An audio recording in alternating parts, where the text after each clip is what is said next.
Allahumma salli wa sallim wa barik ala Muhammadin wa ala alihi wa sahbihi wa man tabi'ahum bi ihsanin ila yaumiddin. Qala Allah Ta'ala fil Qur'anil Karim, ya ayyuhalladzina amanu taqullaha haqqa tuqatih wa la tamutunna illa wa antum muslimun. Ya ayyuhan nasu taqu rabbakumul ladzi khalaqakum min nafsin wahidah wa khalaqa minha zawjaha wa batha minhuma rijalan katsiran wa nisaa'a wattaqullaha alladzi tasaaluna bihi wal arham innallaha kana 'alaikum raqiba. Ya ayyuhalladzina amanu taqullaha wa qulu qawlan sadida yuslih lakum a'malakum wa yaghfir lakum dhunubakum wa may yuti'illaha wa rasulahu faqad faza fawzan 'azima. Wa qala Rasulullahi sallallahu alaihi wa ala alihi wasallam, fa inna asdaqal hadits kitabullah wa khairul hadi hadi Muhammadin sallallahu alaihi wasallam wa syarrul umuri muhdatsatuha wa kullu muhdatsatin bid'ah wa kullu bid'atin dhalalah wa kullu dhalalatin finnar. Ikhwan fiddin, azakumullah, ikhwan dan akhwat yang dirahmati Allah Subhanahu wa taala. Syukur alhamdulillah, mari bersama-sama kita awali kajian di malam yang berbahagia ini dengan selalu memperbanyak syukur kehadirat Allah Subhanahu wa taala atas nikmat dan karunia-Nya. Pada malam yang berbahagia ini kita dimudahkan oleh Allah Subhanahu wa taala bisa hadir berada dalam satu majelis yang tentunya kita berharap mudah-mudahan majelis di mana kita berada senantiasa mendatangkan rahmat dan ridho dari Allah Subhanahu wa taala. Amin. Salawat ma'assalam mari pula kita haturkan kepada Nabiullah Muhammad Rasulullah sallallahu alaihi wasallam, kepada keluarga beliau, sahabat-sahabat beliau dan umat beliau ila yaumil qiyamah. Ikhwan fiddin, azakumullah, ikhwan wa akhwat yang dirahmati Allah Subhanahu wa taala. Malam hari ini kita akan lanjutkan pembahasan kita di dalam kitab A'lamus Sunnah Al-Mansyurah. Pada pertemuan yang lalu kita sudah membahas berkaitan dengan perkara-perkara yang bisa mengurangi keimanan seorang hamba, bahkan membatalkan keimanan seorang hamba. Malam hari ini kita masuk pada pembahasan yang berikutnya, yaitu berkaitan dengan lawan daripada sunnah. Imam Al-Hakami rahimahullah ta'ala memberikan satu pertanyaan, ma dhiddus sunnah, apa lawan daripada sunnah. Ikhwan fillah azakumullah, sunnah yang dimaksud pada pembahasan ini bukanlah sunnah dalam hukum fikih, tetapi sunnah yang dimaksud dalam pembahasan ini adalah segala sesuatu yang datang dari Rasulullah, baik berupa ucapan, perbuatan atau diamnya beliau. Maka dalam pengertian ini, setiap hamba yang beriman kepada Allah Subhanahu wa taala wajib untuk menjaga sunnah tersebut. Kenapa demikian? Karena Allah Subhanahu wa taala di dalam Al-Quran surat An-Najm itu sudah menyebutkan, wa ma yantiku anil hawa in huwa illa wahyu yuha. Kata Allah Subhanahu wa taala, apa yang diucapkan oleh Rasulullah sallallahu alaihi wasallam itu bukanlah datang dari diri beliau. Apa yang diperbuat oleh Rasulullah sallallahu alaihi wasallam terkait dengan syariat ini bukan datang dari beliau, akan tetapi itu adalah semata-mata wahyu yang datangnya dari Allah Subhanahu wa ta'ala. Maka setiap kita wajib untuk mengagungkan sunnah ini, setiap kita wajib untuk menjaganya. Ketika Imam Al-Hakami memberikan pertanyaan ini, kemudian beliau memberikan jawaban dhidduha al-bada'i al-muhaddasah. Lawan daripada sunnah itu adalah bid'ah. atau laisa minas sunnah. Ya, barangkali kita agak kurang senang ketika mendengar kalimat bid'ah. Ya, tapi yang sering kita dengar laisa minas sunnah, sesungguhnya sama. Ya, di kalangan ahlul ilmi perkara bid'ah ini sudah mafhum. Ya, jadi bid'ah itu adalah perkara-perkara yang baru yang ada di dalam agama. Artinya ketika kita berbicara bid'ah itu adalah fiddin, sesuatu yang ada di dalam agama, tidak ada sangkut pautnya dengan urusan kita di dunia. Ya. Jadi lawan daripada sunnah adalah bid'ah yang diada-adakan. Sesuatu yang berkaitan dengan din ini ya, yang diada-adakan oleh manusia. Wahia saro amalam ya'dana bihillah ya. Yakni sesuatu yang tidak diizinkan oleh Allah subhanahu wa ta'ala terkait dengan syariat ini ya. Mana dalil yang menyebutkan hal itu? Sabda Rasulullah sallallahu alaihi wasallam, satu hadis yang diriwayatkan oleh Imam Bukhari, nomor hadisnya 2499, dari Ibunda Aisyah radhiyallahu anha, qalat, dia berkata, qala Rasulullah sallallahu alaihi wasallam, bahwa Rasulullah sallallahu alaihi wasallam bersabda, man ahdatsa fi amrina hadza ma laisa fihi fahuwa raddun. Kata Rasulullah SAW, barang siapa yang membuat perkara baru, mengada-adakan perkara baru fi amrina hadza, dalam urusan kami ini, yaitu ad-din ya. Jadi urusan yang dimaksud oleh Rasul adalah syariat yang dibawa oleh Rasulullah sallallahu alaihi wasallam, ma laisa fihi ya, yang tidak ada perintahnya ya, yang tidak ada contoh ya, yang tidak ada penguatan dari Rasulullah sallallahu alaihi wasallam, fahuwa raddun, maka perkara itu tertolak ya. Artinya mungkin dalam pandangan perasaan kita perkara itu baik, tapi ketika tidak dikerjakan oleh Rasulullah, tidak diperintahkan oleh Rasulullah sallallahu alaihi wasallam, sesungguhnya perkara itu adalah tidak baik ya. Karena bisa jadi menurut adat dan kebiasaan perkara itu baik, tapi ternyata tidak kita dapati dalil di dalamnya. Ustaz, apakah perkara itu tidak menjadikan kita ini boleh berijtihad? Khonifidin azakumullah ya. Kalau terkait dengan ibadah ya, yang membutuhkan ijtihad, berarti nas atau dalilnya itu tidak langsung menunjuk pada ibadah tersebut.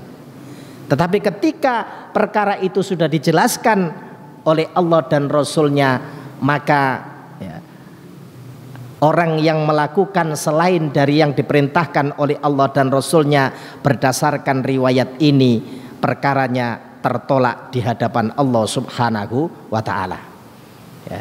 Karena itu Syekh Muhammad Zamil Zainu rahimahullah ta'ala ya, juga menyebutkan di dalam kitab Al-Aqidah Al-Islamiyah Minal Kitabi wa Sunnah As-Sahihah, beliau menyebutkan bid'ah itu adalah fiddin ya, berkaitan dengan agama ini. Kata beliau, kullu malam yukim alaihi dalilun syar'i, yaitu setiap apa yang dikerjakan, yang ditegakkan tanpa ada dalil dari syariat ya, maka perkara itu ya, disebut dengan bid'ah. Kemudian dalil yang lain yang menunjukkan larangan kita mengada-adakan perkara yang baru di dalam agama ya, tanpa ada dalil syariat, tanpa ada dalil yang bersumber dari Al-Quran wa Sunnah, yaitu firman Allah subhanahu wa ta'ala di dalam surat Asy-Syura ayat 21, surat 42 ayat yang ke-21. Allah subhanahu wa ta'ala berfirman, am lahum syuraka'u sara'u lahum minad din malam ya'dzam bihillah. Kata Allah Subhanahu wa taala, apakah mereka mempunyai sesembahan-sesembahan selain Allah Subhanahu wa taala yang mensyariatkan untuk mereka agama yang tidak Allah izinkan. Ya. Jadi kalau mengaku sebagai hamba yang beriman, ya, sebagai umatnya Rasulullah, umat Islam, ya, maka wajib untuk tunduk kepada Al-Quran wa sunnah. Ya. Jika tidak, jangan menisbatkan diri menjadi hamba yang beriman kepada Allah Subhanahu wa taala. Ya. Karena semua yang dia kerjakan akan tertolak di hadapan Allah Subhanahu wa taala. Ya. Mana dalilnya? Termasuk surat Asy-Syura ayat yang ke-21. Ya. Tidak ada selain Allah Subhanahu wa taala yang punya kewenangan untuk memberikan izin di dalam menjalankan syariat ini. Walaula kalimatul fadli lakudhiya bainahum. Sekiranya tidak ada ketetapan yang menentukan seseorang melakukan sesuatu kemudian dia melaksanakan, tentu mereka akan dibinasakan. Wa innadz zalimina lahum adzabun alim. Kata Allah Subhanahu wa taala, dan sesungguhnya orang-orang yang zalim itu akan memperoleh azab yang amat pedih. Nah, ini pernyataan Allah Subhanahu wa taala di dalam Al-Qur'an berkaitan dengan perkara-perkara yang baru. Artinya ikhwani fiddin azakumullah, perkara ini tidak perlu lagi diperdebatkan. Ya. Karena selama ini ya, banyak kita jumpai apalagi di medsos, ya, itu perbincangan tentang apakah ada bid'ah itu hasanah atau bid'ah itu dholalah. Ya. Ya. Kalau kita berbicara tentang din, agama Allah Subhanahu wa taala mencukupkan diri dengan apa yang datang dari Rasulullah Sallallahu Alaihi Wasallam, itu sudah jelas-jelas bakal mendapatkan keberuntungan. Nah, nanti kita bisa melihat ya, di dalam surat Al-Hasr juga demikian. Ya. Wa ma yantiqu anil hawa. Di dalam surat Al-Hasr apa yang diperintahkan ya, oleh Rasulullah Sallallahu Alaihi Wasallam lakukan, ya, dan apa yang dilarang maka tinggalkan. Ya. Itu sudah cukup menjadi alasan bagi kita bahwasannya mencukupkan diri dengan apa yang datang dari Rasulullah Sallallahu Alaihi Wasallam itu bakal membawa keberuntungan bagi diri kita. Kemudian dalil yang lain, sabda Rasulullah Sallallahu Alaihi Wasallam yang diriwayatkan oleh Imam Ahmad, nomor hadisnya 16.521 dari sahabat Irbad bin Sariyah radhiyallahu an qala sallalana Rasulullah sallallahu alaihi wasallam al-fajra thumma akbala alaina fawa'adhana mau'idhatan balighatan dzarafat lahal a'yunu wa wajilat minhal qulub. Kata sahabat Irbad bin Sariyah, Rasulullah sallallahu alaihi wasallam salat bersama kami, yaitu salat fajar. Ya. Lalu beliau menghadap kepada kami seraya memberikan satu nasihat, yang nasihat itu amat sangat mendalam. Nasihat itu menggetarkan hati kami dan membuat air mata kami bercucuran karena nasihat tersebut. Maka kemudian kami menyampaikan kepada Rasulullah sallallahu alaihi wasallam, ya Rasulullah, ka'anna hadhihi mau'idhatun muwaddi' fa'ausina. Kata para sahabat kepada Rasulullah SAW, ya Rasulullah, sepertinya ini adalah nasihat perpisahan. Ya, karena menggetarkan hatinya para sahabat, ya, membikin para sahabat itu air matanya bercucuran dengan nasihat tersebut. Maka kemudian para sahabat menyatakan, maka berikan kami nasihat. Ya, beliau sallallahu alaihi wasallam kemudian menyampaikan, usikum bitaqwallah. Aku wasiatkan kepada kalian agar kalian itu bertakwa kepada Allah Subhanahu wa taala. Nasihat yang luar biasa jamaah sekalian. Karena inti dari keselamatan seorang hamba adalah bagaimana hamba itu mampu menjadikan pakaian takwa menjadi hiasan bagi dirinya. Bagaimana dalam riwayat yang lain Rasul sampai mengatakan ittaqillah haitsuma kunta wa atbi'is sayyi'atal hasanata tamhuha wa khaliqin nas bi khuluqin hasanin. Ya, kata Rasul SAW, bertakwalah kalian kepada Allah Subhanahu wa taala di mana saja kalian berada. Ya, perintahnya ya, Masya Allah luar biasa.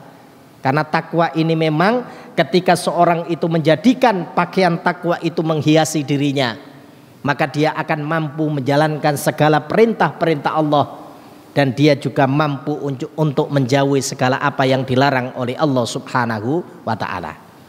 Nasihat Rasul yang pertama, usikum bitaqwallah. Kemudian beliau melanjutkan wasam'i wat ta'ah.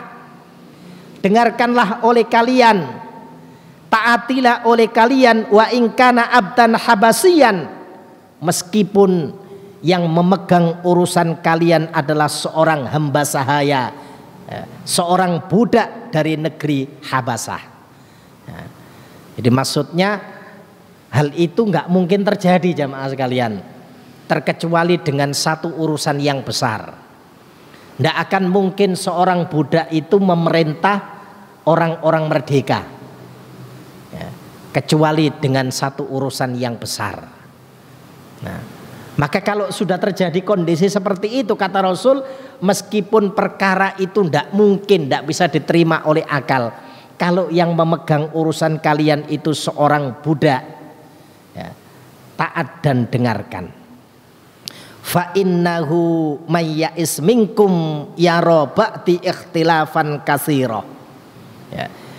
Kata Rasulullah sallallahu alaihi wasallam, maka sungguh barang siapa di antara kalian ya, yang hidup ya, jadi diberikan umur panjang oleh Allah Subhanahu wa taala, yara ba'di ikhtilafan katsira, ya, hidup sesudah aku nanti, ya, maka kalian akan melihat banyaknya perselisihan. Ya. Tapi jangan kemudian ya, ini dipelintir jemaah sekalian. Ya. Ikhtilafur rahmah. Ya. Perselisihan atau perbedaan itu adalah rahmat. Nanti bertentangan dengan firman Allah Subhanahu wa taala. Ya. Misalnya di dalam surat Ali Imran. Ya.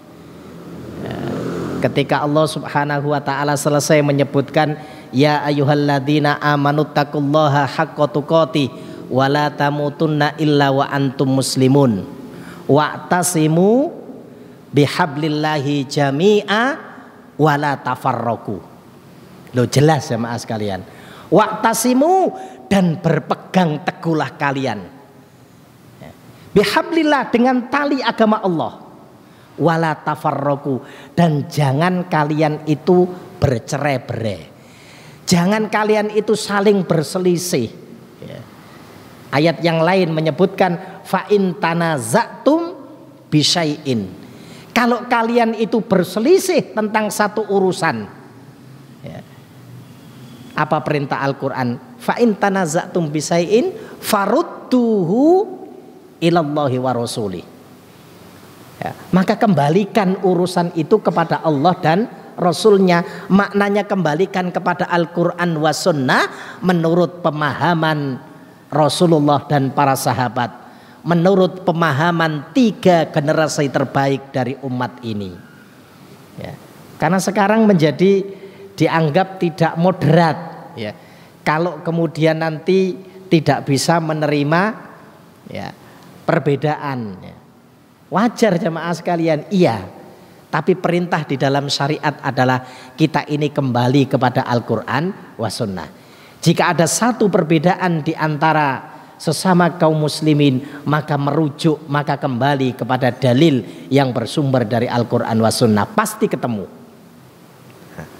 Karena semuanya sudah dijelaskan. Ya. Ketika kita tidak mendapati dalil ya secara jelas berkaitan dengan urusan tersebut, maka pasti ada istimbat atau penetapan dari dalil yang mengarah kepada urusan yang kita hadapi. Ya, satu contoh jamaah sekalian, ya.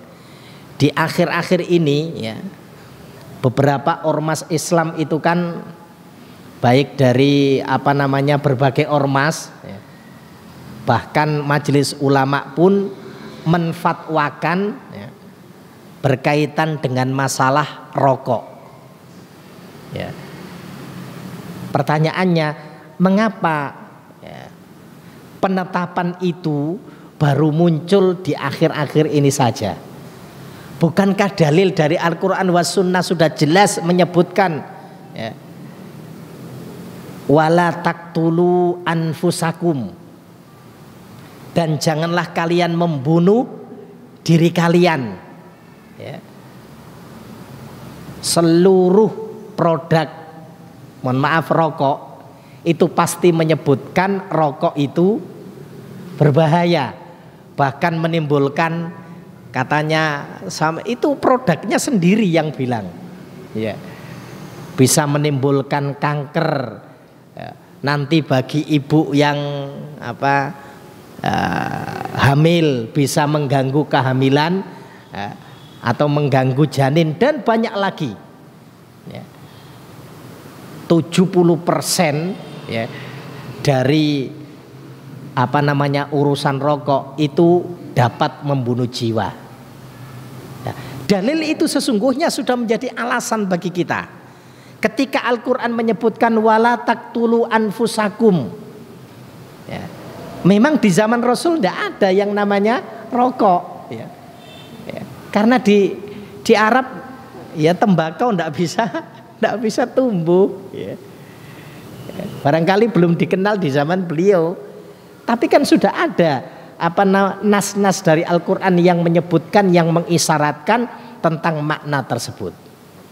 Nah, ini contoh saja jemaah sekalian. Tentu sangat banyak ya, dalam urusan kita sehari-hari ya, yang nantinya jika dibawa pada dalil akan mendapatkan penetapan hukum seperti hal tersebut. Ya, maka kalau kita dapati berbagai macam persoalan, tidak perlu untuk diperselisihkan. Seumpamanya ya, banyak sekarang saya lihat itu di beberapa kota atau di beberapa daerah, setelah diteliti kabarnya cacing itu mengandung protein yang tinggi ya, akhirnya cacing itu dicampur dengan kopi, jadilah yang namanya itu cacing kopi apa kopi cacing. Problemnya kan sama-sama hitam jamaah sekalian. Itu tidak perlu untuk diperdebatkan ya, karena syariat sudah menetapkan perkara yang menjijikkan itu secara umum fitrah manusia menolak, maka perkara itu adalah perkara yang haram untuk dikonsumsi atau dimakan, meskipun di dalamnya mungkin mengandung manfaat-manfaat yang dibutuhkan oleh manusia ya. Dan ini banyak sekali jemaah sekalian ya. Kadang-kadang perkara itu masih dipertanyakan, Ustaz bagaimana dengan kopi cacing, kan sudah tidak menjijikkan lah ya. Tentu berbeda jemaah sekalian perkara ini dengan misalnya kita berbicara berkaitan dengan kepiting ya. Tentu berbeda ya. Nah, itu contoh yang sehari-hari kita jumpai. Belum lagi jelas-jelas ketika dalilnya menyebutkan, misalnya bagaimana ketika Rasulullah SAW menyebutkan ya, ketika ada cicak ya, kata Rasul 1 kali pukulan kita membunuh cicak itu adalah pahala. Nah, kata para ulama ya, kalau ada hewan yang diperintahkan untuk dibunuh, maka hewan itu haram untuk dimakan.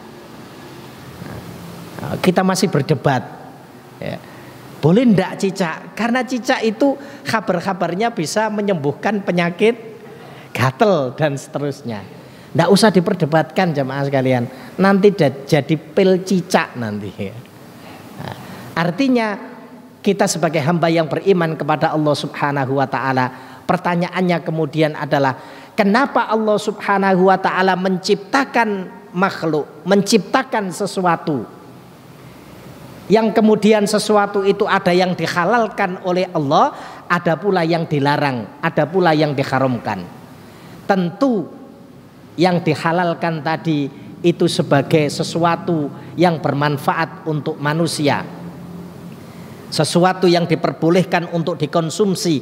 Adapun yang dilarang tersebut di dalamnya tentu mengandung maldharat dan sekaligus itu menjadi ujian bagi kita.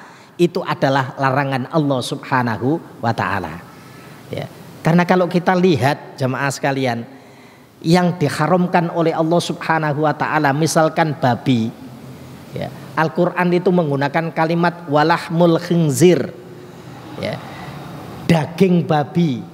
Ya. Itu dimaknai oleh para ulama seluruh apa yang terkandung pada babi itu haram. Tapi Masya Allah luar biasa ujiannya bagi kita. Apa yang tidak bisa digunakan oleh apa yang ada pada babi, semuanya kepake. Sampai bulunya saja itu bisa dipakai menjadi kuas. Kadang-kadang bagi saudara-saudara kita yang menjual terang bulan, itu dipakai untuk ngolesi apa namanya, margarin ya jemaah sekalian. Loh, itu ujian bagi kita, bagi orang-orang yang beriman kepada Allah Subhanahu wa ta'ala. Apa kata Rasul? Kata Rasul, kalau kalian nanti hidup sesudahku, diberikan umur panjang oleh Allah Subhanahu wa ta'ala, hidup sesudah aku ikhtilafan katsira, kalian akan mendapati banyaknya perselisihan. Maka kata Rasul SAW, fa'alaikum bisunnati wa sunnatil khulafa'ir rasyidin al-mahdiyyin. Wajib atas kalian berpegang kepada sunnahku. Tidak ada lain sunnahnya Rasulullah SAW adalah bersumber dari Al-Quran wa sunnah. Karena yang dimaksud sunnah adalah sesuatu yang datang dari Rasul, baik berupa ucapan, perbuatan atau diamnya beliau. Itu tidak lain bersumber dari Al-Quran wa sunnah. Wajib atas kalian untuk berpegang kepada sunnahku dan sunnahnya khulafaur rasyidin, sahabat-sahabat terkemuka dari Rasulullah Sallallahu Alaihi Wasallam al-mahdiyyin, yang mereka itu mendapatkan petunjuk sesudah Rasulullah. Wa addu 'alaiha bin nawajid, dan wajib kalian memegang sunnah itu seperti kalian menggigit dengan gigi geraham kalian. Wa iyyakum wa muhdatsatil umur, dan wajib atas kalian untuk menjauhi muhdasa, perkara-perkara yang baru, urusan-urusan yang baru di dalam agama ini. Perintahnya diperintahkan untuk menjauhi. Fa inna kulla muhdatsatin bid'ah, karena sungguh semua perkara-perkara yang baru yang tidak diperintahkan oleh Rasul itu namanya bid'ah. Wa inna kulla bid'atin dhalalah, dan setiap yang bid'ah itu adalah sesat. Ya. Riwayat yang lain menyebutkan yang sesat itu tempatnya di dalam neraka. Ya. Kita berbicara din, bukan berbicara masalah urusan dunia. Kalau urusan dunia fadol, ya. Di zaman Rasul tidak ada kopiah jamaah sekalian. Ya.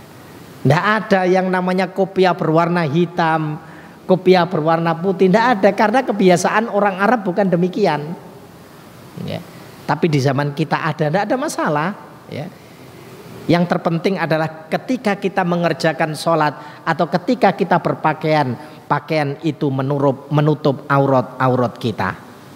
Nah, itu dalil-dalil yang menyebutkan bahwasannya lawan daripada sunnah itu adalah bid'ah. Atau laisa minas sunnah, yang kewajiban kita menjauhi perkara tersebut.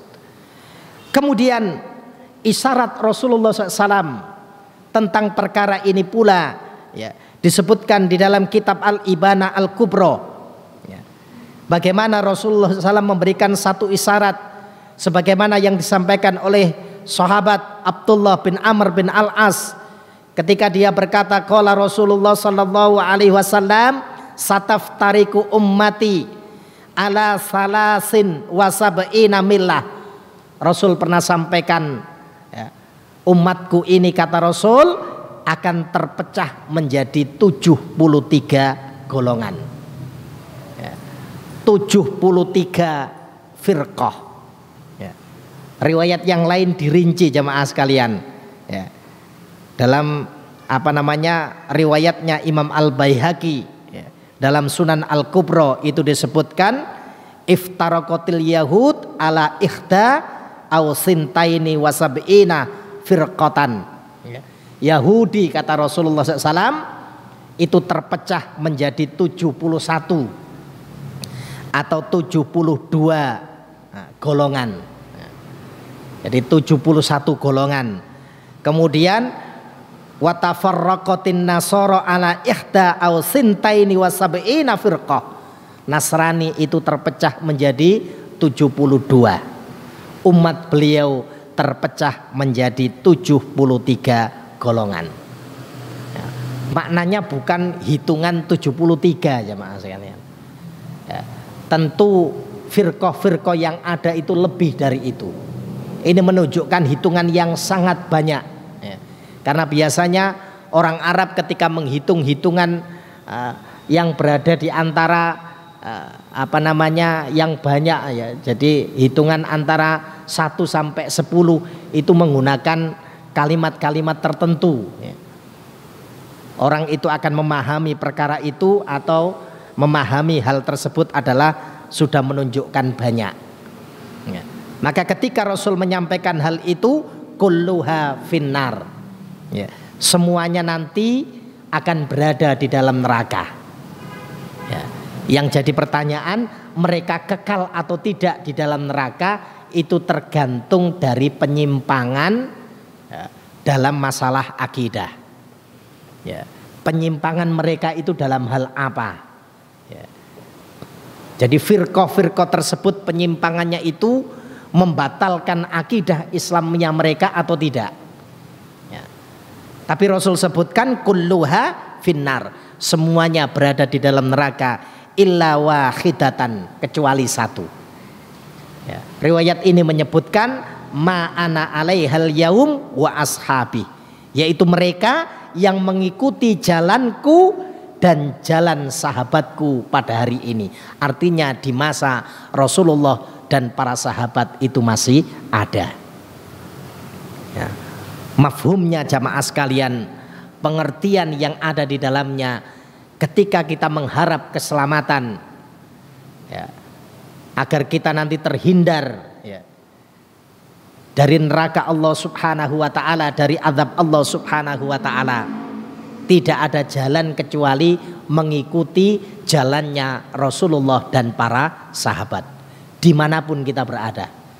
Seumpama kita gabung dengan satu ormas, tidak ada problem selama di dalamnya itu adalah bagaimana kita mengikuti Rasulullah dan para sahabat ya.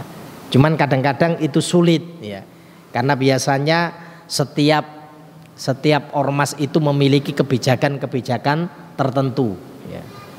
Nah, maka hadir ke majelis ilmu seperti ini, mengkaji ya sabda-sabda Rasulullah, mengkaji bagaimana Rasul memahami tentang Al-Quran was sunnah, itu insya Allah akan menyelamatkan kita dari azab Allah subhanahu wa ta'ala ya. Kemudian dalil yang lain ya, berkaitan dengan laisa minas sunnah atau bid'ah ini, Allah subhanahu wa ta'ala di dalam Al-Quran juga berlepas diri dari perkara bid'ah. Loh, Allah saja berlepas diri ya. Mana dalilnya? Firman Allah subhanahu wa ta'ala di dalam surat Al-An'am, surat yang ke-6 ayatnya 159. Allah subhanahu wa ta'ala berfirman, innal ladzina farraqu dinahum wa kanu syi'a, sesungguhnya orang-orang yang memecah belah agama mereka menjadi bergolong-golongan, menjadi firqah-firqah ya. Maka kata Allah subhanahu wa ta'ala, lasta minhum fi sayyin. Tidak ada sedikit pun tanggung jawab atasmu Muhammad kepada mereka. Ya. Jadi berlepas diri jamaah sekalian. Innama amruhum ilallah, sesungguhnya urusan mereka terserah Allah Subhanahu wa taala. Summa yunabbi'uhum bima kanu yaf'alun. Ya, kata Allah Subhanahu wa taala, kemudian Allah akan memberitahukan kepada mereka terhadap apa yang telah mereka perbuat. Ya. Ini dalil-dalil yang bisa kita dapati bagaimana Al-Quran wa Sunnah menjelaskan berkaitan dengan bid'ah. Artinya kalau sudah paham seperti ini jamaah sekalian, tidak perlu lagi sesungguhnya terjadi perdebatan terkait dengan masalah bid'ah. Dan kita tidak usah kebakaran jenggot kalau mendengar perkara bid'ah. Ya. Karena ketika bid'ah itu muncul, bisa dipastikan sunnah itu hilang. Ya. Sehingga para ulama kadang-kadang ada yang menyebutkan, sebagian mereka menyebutkan, misalnya ketika kita melaksanakan sholat, ya, Rasul itu kan memberikan pilihan-pilihan, ya, bagaimana kita mengerjakan sholat itu dengan baik. Satu contoh jamaah sekalian, ya, ketika Rasul mengajari kita duduk di antara dua sujud, ya, duduk di antara dua sujud itu kan rata-rata kita menggunakan apa? Iftiros apa? Nah, yang kakinya diduduki, ya, kaki kiri kita duduki, ya, diduduki pantat kita, kemudian kaki kanan kita tegakkan. Ya. Ternyata Rasul SAW dalam riwayat yang lain beliau pernah melakukan, ya, apa? Kedua kakinya itu ditegakkan kemudian diduduki. Kita sering sebut dengan i'ka, jadi diduduki. Ya. Ya. Maka nasihatnya para ulama, apa yang diajarkan oleh Rasulullah SAW, meskipun perkara itu jarang dilakukan oleh Rasul, hendaknya kita umatnya itu juga kadang-kadang melakukan. Ya. Mengapa demikian? Sebab ketika sunnah itu tidak pernah dijalankan, otomatis tidak ada yang mengenal sunnah. Mati sunnah itu. Kalau sunnah itu mati, yang hidup adalah bid'ah, laisa minas sunnah tadi. Ya. Maka kalau berpedoman pada ini jamaah sekalian, meskipun antum itu terbiasa kalau sujud itu mendahulukan tangan dulu kemudian lutut, ya, maka hidupkan perkara yang juga pernah dilakukan oleh Rasul, meskipun ini khilafnya panjang berkaitan dengan kaifiyah sujud. Apakah kita mendahulukan tangan dulu kemudian lutut, ya, atau lutut dulu kemudian tangan? Di kalangan para ulama perselisihannya sangat panjang, ya.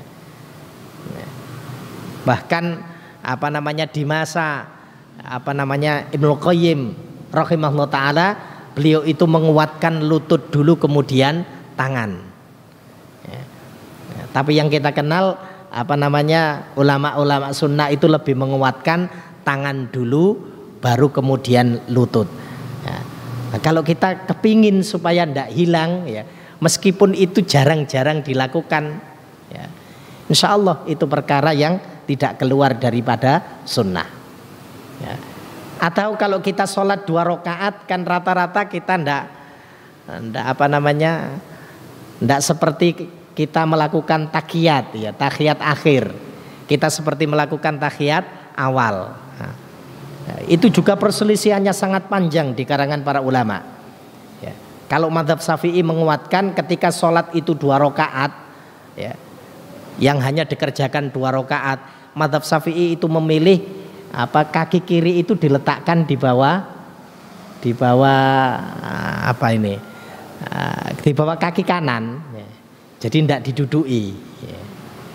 Ya. Kalau mazhab Syafi'i menguatkan itu, jadi bukan seperti duduk di antara 2 sujud. Wallahu a'lam tentang perkara itu. Tetapi ketika kita punya keinginan untuk menghidupkan sunnah, maka sebagian ulama ada yang menasihatkan demikian. Nah, itu poin pertama jamaah sekalian.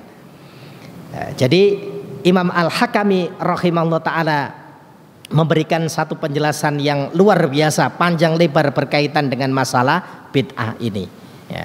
Perkara yang diada-adakan di dalam din, di dalam syariat, ya, yang tidak ada dalil, ya, yang dalilnya tidak ada dari Al-Quran wa Sunnah.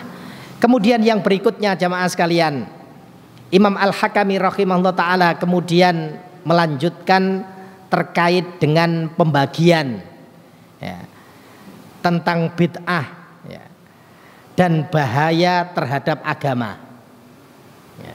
Kata beliau rahimahullah ta'ala memberikan jawaban tanqosimu ila qosmaini, ya.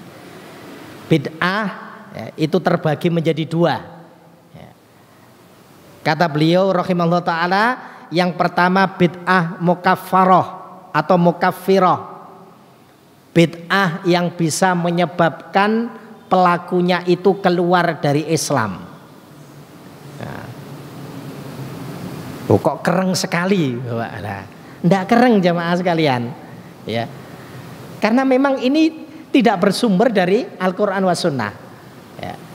Dr. Shaleh Fauzan rahimahullah ta'ala, ya, beliau menyebutkan, ya, untuk bagian yang pertama ini, ya, itu terkait dengan masalah i'tiqad, keyakinan, ya. Jadi bid'ah mukaffirah, bid'ah yang bisa menyebabkan pelakunya keluar dari Islam, ya, itu adalah berkaitan dengan bid'ah dalam urusan i'tiqad. Kemudian yang kedua, wa bid'atun dunadzalik, bid'ah yang tidak menyebabkan orang itu keluar dari agama Allah. Kemudian dilanjutkan oleh Imam Al-Hakami, kalau demikian mahia al bid'atul mukaffirah, apa itu bid'ah yang menyebabkan orang itu keluar dari agama Allah?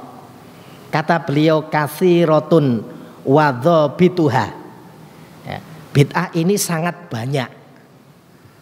Kata beliau demikian, mang angkaro amron mujmi'an alaihi mutawatir minas sar'i makluman minad din bid-darurah. Yang pasti adalah mereka yang mengingkari sesuatu yang telah disepakati ijma' kaum muslimin, ya. Jadi mereka yang mengingkari perkara itu yang disepakati oleh kaum muslimin, ya, kemudian itu telah mutawatir datangnya, ya, jelas datangnya, ya, tapi mereka ingkari dari syariat ini, ya, maka itu dapat menjadi penyebab orang itu keluar dari agama Allah Subhanahu wa ta'ala, ya. Misalnya jamaah sekalian, saya ambilkan contoh, ya. Di sini Imam Al-Hakami melanjutkan li'anna dzalika takdzibu bil kitab, ya, karena ketika seorang itu mengingkari, ya, sesuatu yang sudah disepakati, ya, menjadi ijma'nya kaum muslimin, datangnya dari Rasulullah tadi sudah mutawatir, itu sama halnya dengan mendustakan Al-Quran, mendustakan apa yang dibawa oleh Rasulullah Sallallahu Alaihi Wasallam. Contoh kata beliau kabid'atin al-jahmiyah, seperti bid'ahnya kaum Jahmiyah, ya. Jahmiyah ini muncul dipelopori oleh Jahm bin Safwan, ya. Ya. Yang mereka punya i'tiqad, salah satu i'tiqadnya adalah kaum Jahmiyah ini menolak asma wa sifat, ya. Jadi sifat-sifat Allah itu ditolak, ya. Ini kaum Jahmiyah. Jadi mereka mengingkari sifat Allah Subhanahu wa ta'ala. Mereka juga mengatakan bahwasanya Al-Quran itu makhluk, ya. Termasuk juga mereka mengingkari bahwasanya Nabiullah Ibrahim alaihissalam itu adalah Khalilullah. Nah, ini sudah menjadi kesepakatan bahwasanya Allah itu punya nama dan sifat yang kita kenal dengan Asmaul Husna. Misalnya ya, sifat Allah yang diingkari oleh kaum Jahmiyah ya, terdapat dalam sabda Rasulullah Sallallahu Alaihi Wasallam yang diriwayatkan oleh Imam Bukhari, nomor hadisnya 1077 dari sahabat Abu Hurairah radhiyallahu anna Rasulullah Sallallahu Alaihi Wasallam qol, bahwasanya Nabi SAW bersabda, yang zilu Rabbuna tabaraka wa ta'ala, bahwasanya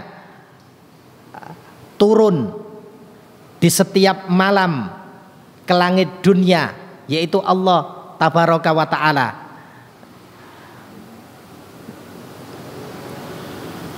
Kullu lailatin ila sama'id dunya khina yabqa sulusul lail al-akhir, yaitu Allah subhanahu wa ta'ala turun di setiap malam ke langit dunia pada sepertiga malam terakhir ya.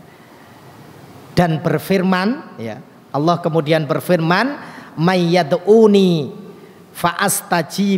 fa'astajiba lahu ya. Siapa yang berdoa kepadaku maka akan aku kabulkan ya. Mayyas'aluni fa'u'tihu, siapa yang meminta kepadaku akan aku penuhi. Mayyastaghfiruni fa'aghfirolahu, siapa yang memohon ampun akan aku beri ampunan ya. Maka kaum Jahmiyah mendustakan perkara ini.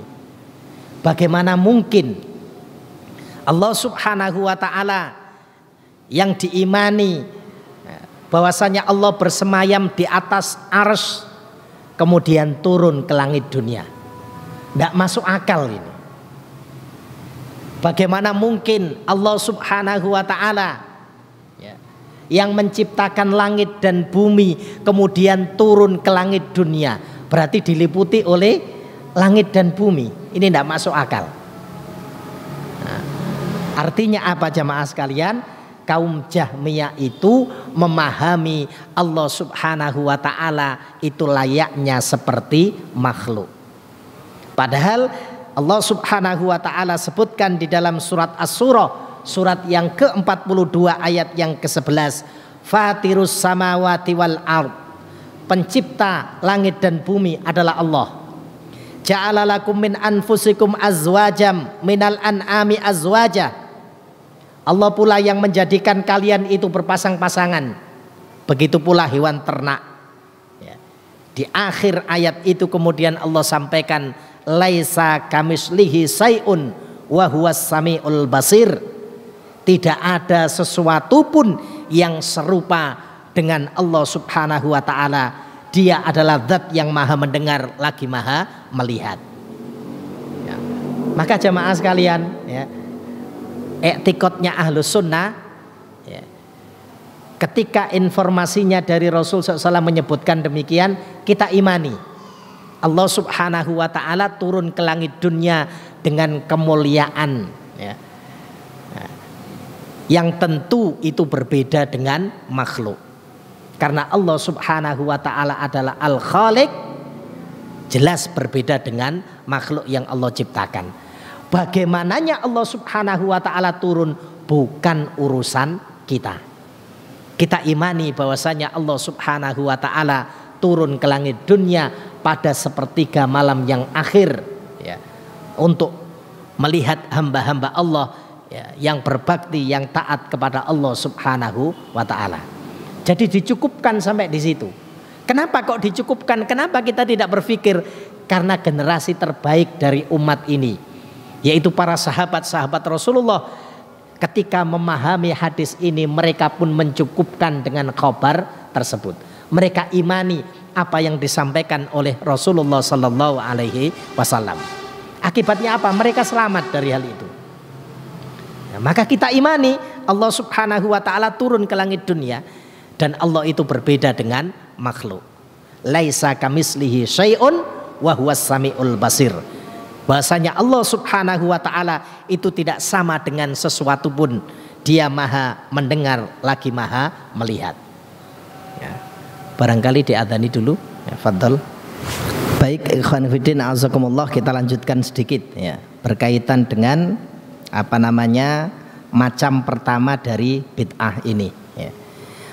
Ikhwan fillah azakumullah. Maka nanti ya, iktikad yang serupa, yang hampir sama dengan Jahmiyah, ya, maka masuk di dalamnya. Seperti Rafidhah, Syiah Rafidhah, ya, kemudian Mu'tazilah, sama saja. Ya. Jadi perkara-perkara yang menjadi ijma'nya kaum muslimin, ya, kemudian kalau diingkari maka itu masuk dalam kategori ya, bid'ah al-mukaffirah yang mampu mengeluarkan pelakunya dari agama Allah Subhanahu wa taala. Ya, termasuk ya, ijma'nya kaum muslimin. Misalnya yang diingkari oleh Qadariyah misalnya, berkaitan dengan qada dan qadar Allah Subhanahu wa taala. Ya, itu mereka ingkari. Ya. Nah, tokohnya siapa? Di zaman para sahabat sudah muncul. Ya. Bagaimana seorang yang bernama Ma'bad al-Juhani, ya, mengikrarkan diri ya, sebagai orang yang mengingkari adanya qada dan qadar Allah Subhanahu wa taala, takdir Allah. Ya. Maka orang-orang yang di negerinya Ma'bad al-Juhani datang menemui para sahabat-sahabat Rasulullah SAW. Salah satunya mereka bertemu dengan Abdullah bin Umar. Kalau antum nanti baca muqaddimahnya Sahih Muslim, ya, itu pasti akan bercerita berkaitan dengan ya, beberapa orang yang datang kepada sahabat Abdullah bin Umar. Ya, mereka menceritakan tentang orang yang mengingkari takdir Allah Subhanahu wa taala. Ya, ini asal muasalnya Qadariyah ya, muncul di sini. Ya, karena itu di dalam satu hadis Rasulullah SAW sampai menyebutkan berkaitan dengan Qadariyah ini, apa kata Rasul? Ya, hadis yang diriwayatkan oleh Imam Abu Dawud, nomor hadisnya 4071. Ya, bahwasanya Rasul bersabda, Al-Qadariyah ya, majusu hadhil ummat, ya, mereka adalah majusi ya, dari umat ini. Kata Rasul, in maridhu ya, fala ta'uduhum, jika mereka sakit jangan kalian menjenguknya. Wa immatu fala tashaduhum, jika mereka itu mati jangan kamu iringi jenazahnya. Ya. Kenapa? Karena mereka sudah dianggap keluar dari agama Allah Subhanahu wa taala sebab mengingkari salah satu dari pokok-pokok di dalam rukun iman yang setiap kita ini wajib untuk mengimani takdir Allah Subhanahu wa taala, qada dan qadar Allah Subhanahu wa taala. Ya. Contoh yang lain jemaah sekalian yang menjadi kesepakatan kaum muslimin, bahwasanya Nabiullah Ibrahim alaihissalam beliau adalah Khalilullah, kekasih Allah Subhanahu wa taala. Ya. Banyak penjelasan para ulama berkaitan dengan Nabiullah Ibrahim. Mana dalil yang menyebutkan kalau Ibrahim itu Khalilullah? Firman Allah Subhanahu wa taala di dalam surat An-Nisa, surat yang keempat ayatnya 125. Allah Subhanahu wa taala berfirman, "Waman ahsanu dinan mimman aslama wajhahu lillahi wa huwa muhsinun wattaba'a millata Ibrahim hanifah." Dan siapakah yang lebih baik, kata Allah ya, lebih baik agamanya daripada orang-orang yang ikhlas menyerahkan dirinya kepada Allah Subhanahu wa ta'ala. Tidak ada yang lebih baik daripada orang seperti ini. Dia mengikhlaskan dirinya ya, kepada Allah Subhanahu wa ta'ala, wa huwa muhsinun, sedang dia dalam keadaan mengerjakan kebaikan. Wattaba'a millata Ibrahim hanifah, dia pun mengikuti agama Ibrahim yang lurus, agama yang hanif. Imam Hanafi menyebutkan hanif, agama yang lurus itu agama yang dibangun di atas tauhid dan jauh daripada syirik. Ya. Maka agamanya Rasulullah juga disebut dengan agama yang hanif, karena Rasul ini mengikuti agama yang dibawa oleh Nabiullah Ibrahim alaihissalam. Wattakhadallahu Ibrahima khalila, dan Allah Subhanahu wa taala telah mengambil Ibrahim itu menjadi kekasihnya, menjadi kesayangan Allah Subhanahu wa taala. Para ulama berselisih makna khalil. Di antaranya Imam Al-Qurtubi rahimahullah taala, ya, beliau sebutkan bahwasanya khalil itu bisa diartikan yang mencintai dan yang dicintai. Ya. Maka kalau Ibrahim itu adalah khalilullah, berarti beliau itu nabi yang mencintai Allah Subhanahu wa taala dan nabi yang dicintai oleh Allah Subhanahu wa taala. Ya.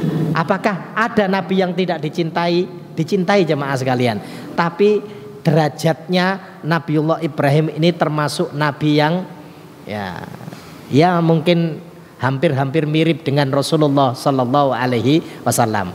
Itu bisa kita lihat dalam berbagai dalil yang ada. Bagaimana ketika Rasulullah SAW dibangkitkan dari alam kubur, ya, pada yaumul hisab nanti, ya, ketika seluruh manusia dibangkitkan dari alam kubur di hari berbangkit, Rasul melihat Nabiullah Ibrahim itu bersandar, ya. Ya, jadi sudah bersandar di tiang arsy-Nya Allah Subhanahu wa taala. Kata Rasul, aku tidak mengetahui, ya, mana yang dahulu, aku atau Nabiullah Ibrahim alaihissalam. Ya. Kemudian para ulama yang lain juga menyebutkan, ya, makna daripada khalil, ya, itu bisa bermakna hajat atau butuh. Ya. Maka kalau demikian, yang dimaksud kalau Ibrahim itu khalilullah, Ibrahim itu hanya butuh kepada Allah Subhanahu wa taala, tidak butuh kepada yang lain. Dengan alasan-alasan tersebut itulah kemudian beliau mendapatkan julukan, ya, mendapatkan gelar Khalilullah sebagaimana Rasulullah sallallahu alaihi wasallam. Nah, itu sudah mafhum jamaah sekalian. Termasuk juga perkara yang sudah disepakati oleh kaum muslimin, ya, misalnya berkaitan dengan Nabiullah Musa alaihissalam. Ya, Nabi Musa ini nabi yang diajak berbicara oleh Allah Subhanahu wa taala di Bukit Tursina. Ya, kita imani, ya, bagaimananya kejadian itu terjadi. Allah Subhanahu wa taala adalah zat yang maha berkuasa. Ya, maka penyimpangan dalam hal i'tiqad seperti ini, dan masih banyak jemaah sekalian terkait dengan masalah i'tiqad, ya, ketika dilakukan oleh hamba Allah Subhanahu wa taala bisa menjadi penyebab, ya, i'tiqadnya itu mengeluarkan dirinya dari agama Allah Subhanahu wa taala. Ini poin pertama berkaitan dengan bid'ah al-mukaffirah, bid'ah yang mampu menyebabkan orang itu keluar dari agama Allah Subhanahu wa taala. Kemudian yang kedua jamaah sekalian, pembagian yang kedua adalah ghairu mukaffirah, ya, bid'ah yang kalau dilakukan oleh seorang hamba itu tidak sampai menyebabkan pelakunya keluar dari agama Allah. Ya. Para ulama menyebutkan, diantaranya Dr. Shalih Fauzan, ya, beliau sampaikan, ya, biasanya ini terkait dengan masalah ibadah, ya, masalah amal perbuatan yang dilakukan oleh seorang hamba. Ya. Jadi kategorinya itu tidak sampai menyebabkan pelakunya keluar dari agama Allah Subhanahu wa taala. Imam Al-Hakami memberikan contoh seperti bid'ah yang pernah terjadi, yang pernah dilakukan oleh seorang gubernur Madinah, ya, pada masa Bani Umayyah. Ya. Jadi Marwan Al-Hakam, ya. Ya. Pengikut-pengikutnya juga sama, ya. Jadi mereka melakukan satu perkara yang diingkari oleh sahabat Rasulullah sallallahu alaihi wasallam. Ya, salah satunya apa? Sholat yang seharusnya, ya, dikerjakan di awal waktu, ya, maka oleh Marwan Al-Hakam ini, ya, dan pengikut-pengikutnya itu justru diperintahkan untuk dikerjakan di akhir waktu. Kemudian ketika sholat id, ya, sholat idnya Rasul SAW itu adalah sholat terlebih dahulu, kemudian baru berkhutbah. Ya. Mereka melakukan khutbah dulu, kemudian sholat. Jadi dibalik. Nah, ini contoh perkara-perkara yang diingkari oleh para sahabat-sahabat Rasulullah. Ya. Kemudian yang lain misalnya wal julus fi nafsil khutbah fil jumu'ah. Ya. Yaitu pada waktu sholat Jum'ah khutbahnya itu dengan duduk. Ya. Padahal Rasul tidak mencontohkan demikian. Ya. Jadi bid'ah yang seperti ini, ya, jadi terkait dengan masalah ibadah yang tidak disyariatkan, ya, ini tidak sampai menjatuhkan pelakunya keluar dari agama Allah Subhanahu wa ta'ala. Terkecuali nanti dengan keyakinan tertentu, kalau saya melakukan hal seperti ini tidak apa-apa, itu baru nanti akan dapat menjatuhkan mereka itu keluar dari agama Allah Subhanahu wa ta'ala. Selama perkara itu tidak, maka tidak akan menyebabkan pelakunya keluar dari agama Allah Subhanahu wa ta'ala. Nah, nanti silakan fadhol dilihat ya, bagaimana para ulama menjelaskan berkaitan dengan perkara-perkara ibadah ini. Ada yang berkaitan dengan menambah jumlah bilangan. Kalau sholat duhur itu dilakukan 4 rakaat, ya, maka ada yang kemudian menambah menjadi 5 rakaat dan seterusnya. Itu termasuk perkara-perkara yang tidak diajarkan oleh syariat, yang tidak diajarkan oleh Rasulullah, tetapi banyak ya, di antara manusia yang melakukan hal itu. Ya. Maka Dr. Shalih Fauzan bahkan menyebutkan misalnya berkaitan dengan doa. Ya. Doa yang disyariatkan, ya, itu sudah jelas disebutkan oleh Al-Quran. Hakikat dari ibadah, ya, inti dari doa itu sudah dijelaskan. Ya. Tapi banyak orang yang melakukan doa itu ya karena saking semangatnya, ya, kadang-kadang menyimpang dari sunnahnya Rasulullah Sallallahu Alaihi Wasallam. Ikhwan fillah azakumullah, kesimpulan dari pembahasan kita ini, maka yang terbaik adalah bagaimana ketika seorang hamba melakukan satu ibadah itu mencukupkan diri dengan apa yang datang dari Rasulullah. Jika tidak kita dapati, maka seyogyanya perkara itu kita tinggalkan. Ya, tidak usah lagi ada perdebatan. Ya. Ya. Misalnya berkaitan dengan ketika di bulan Sya'ban, ya, itu ada kita mengenal dengan nisfu Sya'ban. Ya. Kemudian kita hidupkan malamnya, ya, dengan mengerjakan sholat malam, ya, di malam Sya'ban tersebut. Paginya kita berpuasa. Bagaimana kita menimbang perkara tersebut? Ya kita lihat adakah dalilnya berkaitan dengan perintah tersebut. Ketika tidak ada dalil yang memerintahkan hal tersebut, mencukupkan diri dengan apa yang datang dari Rasul itu lebih baik, karena itu berada di atas sunnah.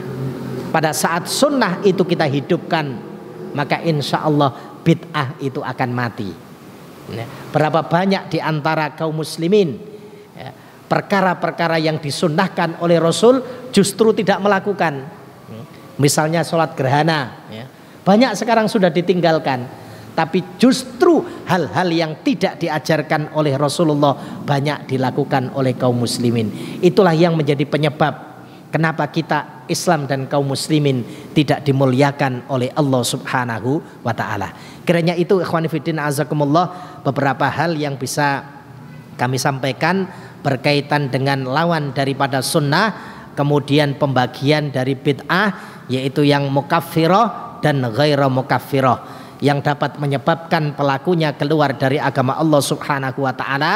Nah, ini kaitannya dengan masalah i'tiqad, dan yang tidak menyebabkan pelakunya keluar dari agama Allah, tetapi hanya melakukan dosa besar terhadap apa yang telah mereka kerjakan. Mudah-mudahan ada faedah dan hikmahnya. Kita akhiri dengan doa kafaratul majlis. Subhanaka Allahumma wa bihamdika asyhadu an la ilaha illa anta astaghfiruka wa atubu ilaik. Wa akhiru da'wana anil hamdulillahi rabbil alamin. Billahi taufiq wal hidayah. Assalamualaikum warahmatullahi wabarakatuh.